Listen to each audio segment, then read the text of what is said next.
welcome back to the channel. We've got a very cool pedal here, the Joyo Uzi, and today we're going to play this incredibly pretty Dunable Yeti.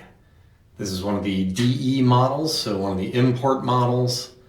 Got locking tuners on there, no fingerboard inlays, the Dunable Cthulhu pickups, and the very cool black nickel hardware. Gorgeous front and back. Really, really nice. Just white painted neck. Love it. And anyways, playing through the Hughes Kettner Tubemeister Deluxe 20 that you can see behind the pedal there. And yeah, we'll give it a little spin. So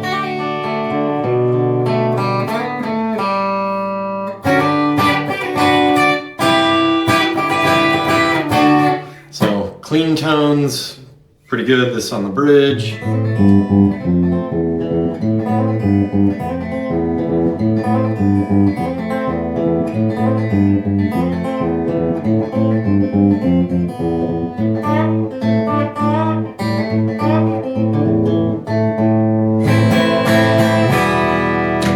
On the neck.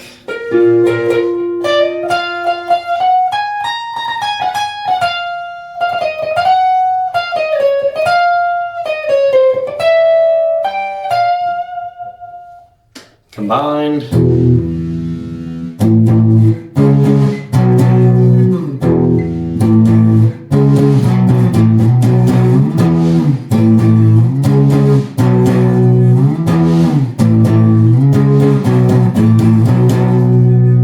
Alright, and back to the bridge, and we will play probably mostly on the bridge. One of the coolest things with this pedal, and this is with all the Joyo R series pedals, is it lights up on the top and the bottom, and that's pretty cool.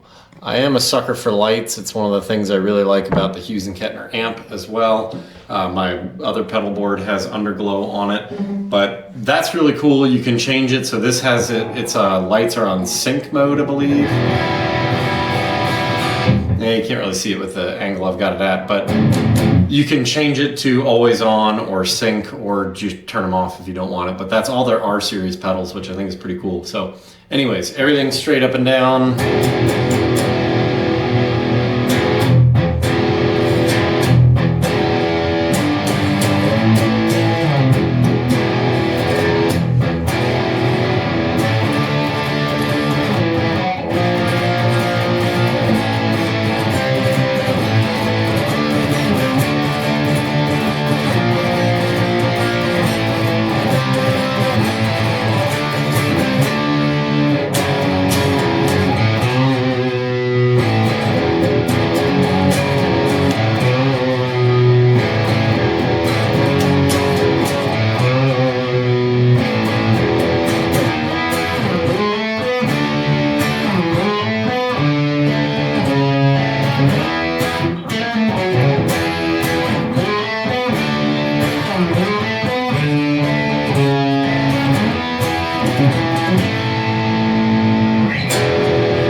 I have noticed this pedal doesn't really do pinch harmonics very well, so decent, it just doesn't really, kind of hit it. But all right, that is everything straight up and down. We'll kind of give it our usual EQ there, much heavier.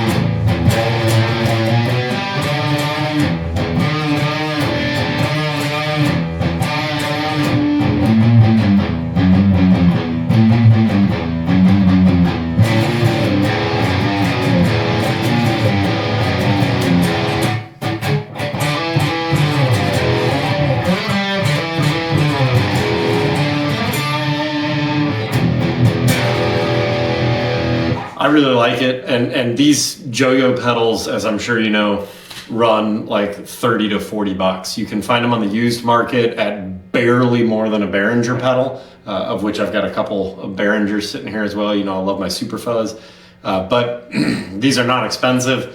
Honest to God, for a $35 to $40 drive that lights up underneath and looks cool, it's really good.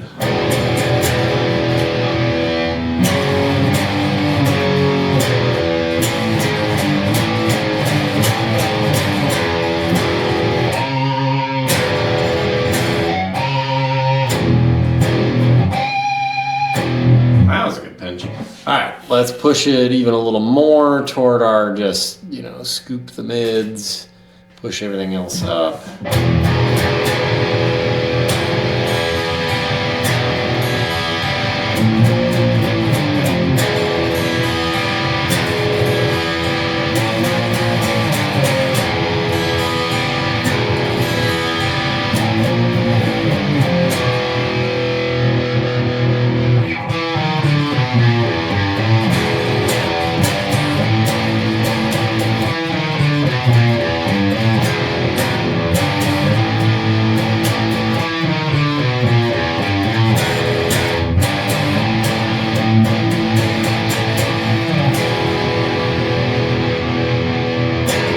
And we've got a bias knob, and let's crank her to the right.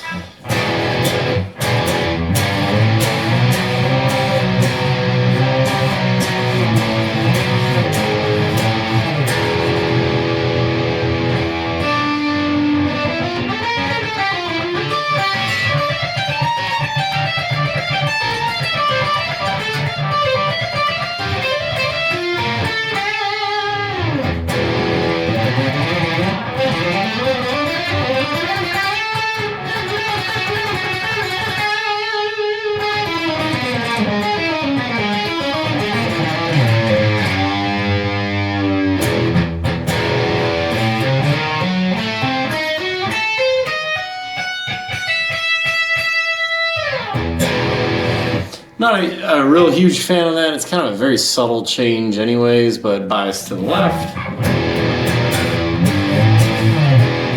Much more doomy in my opinion.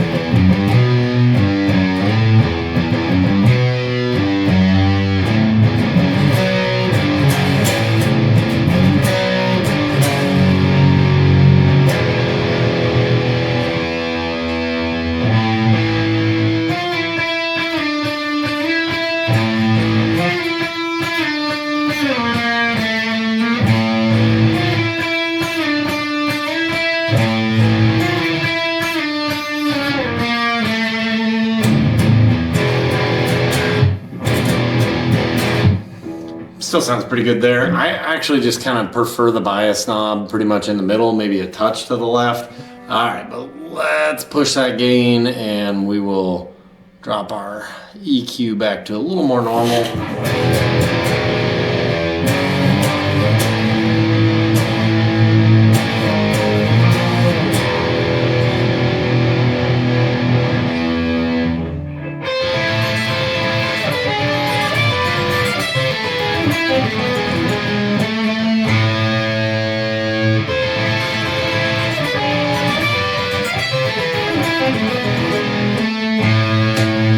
On the neck.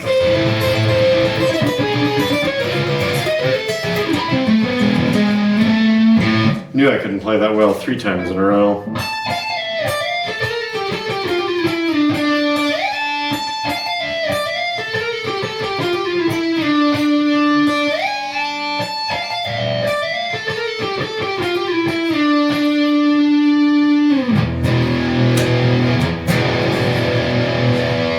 And we crank a little more volume on her. And this thing does get loud. So the Hughes and Kettner is on just the 5-watt power soak, and you know that thing will kind of blow your ears out. But this gets pretty loud too.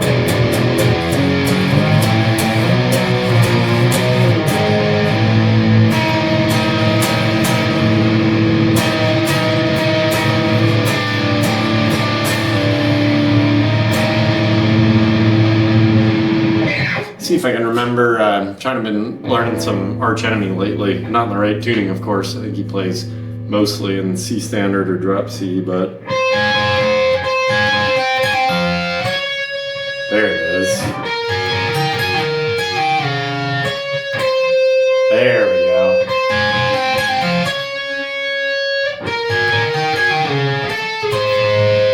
That last note.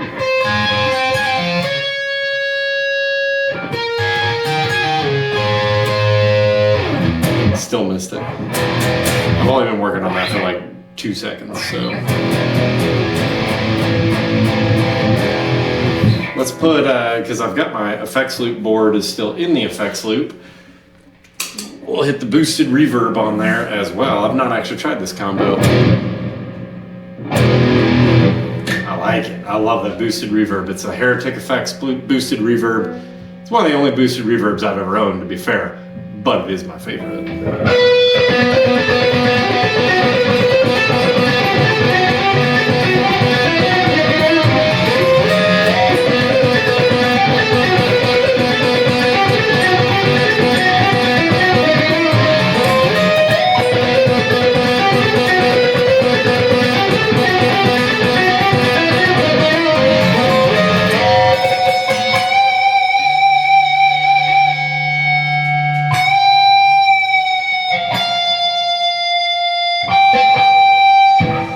I think it sounds really good, especially on that neck pickup. Just sounds awesome.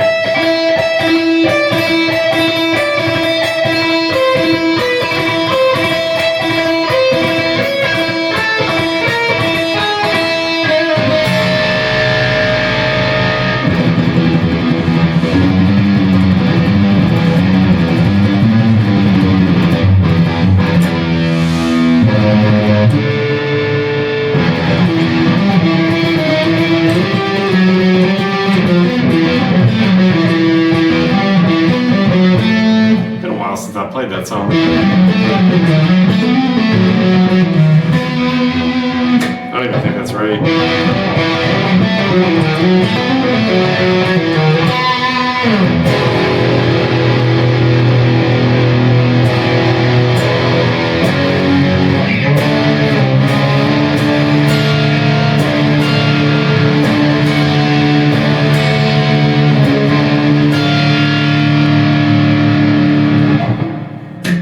See if we can get, been working on learning a little bit of Dayseeker stuff, because I love Dayseeker. That actually sounds pretty good.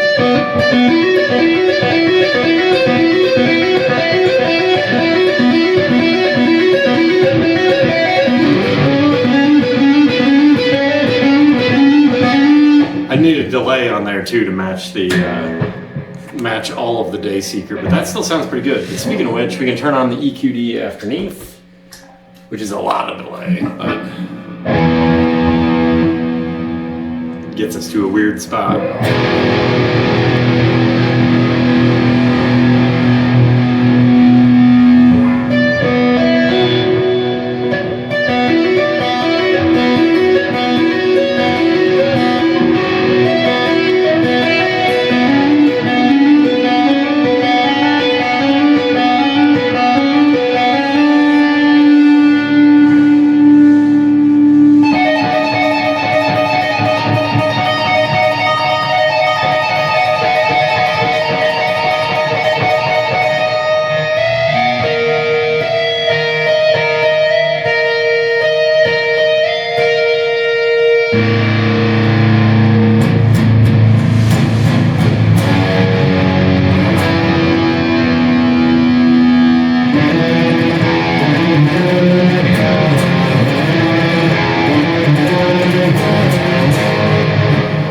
Bit too much with the delay on there. We'll keep the boosted reverb and we'll kind of drop it down a little bit, crank her up on the EQ, move that bias back kind of where I like it.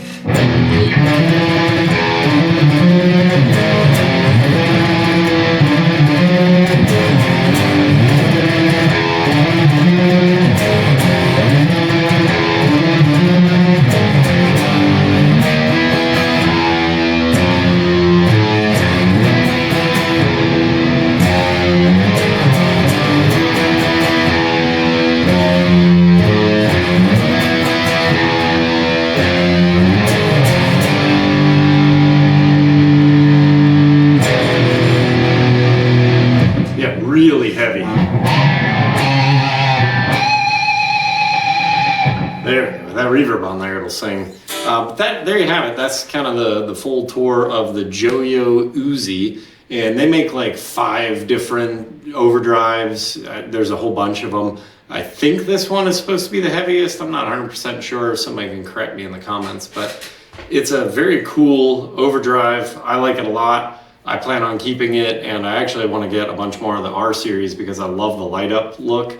I'd love to do a full Joyo pedal board and then get one of their amps too, because all their stuff is cheap. So it's all made in China. The knobs on there are plastic, which I know some people are probably gonna hate.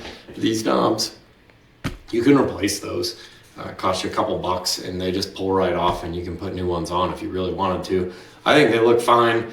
I'm not taking a Joyo pedal on tour anytime soon. I play all digital when I play live anyways, so don't need any pedals at all. But there you have it. It's a very cool one. And I think our next pedal demo, if you stay tuned, is going to be this awesome Tombsender. Just one of the cooler names that I've ever seen on a pedal.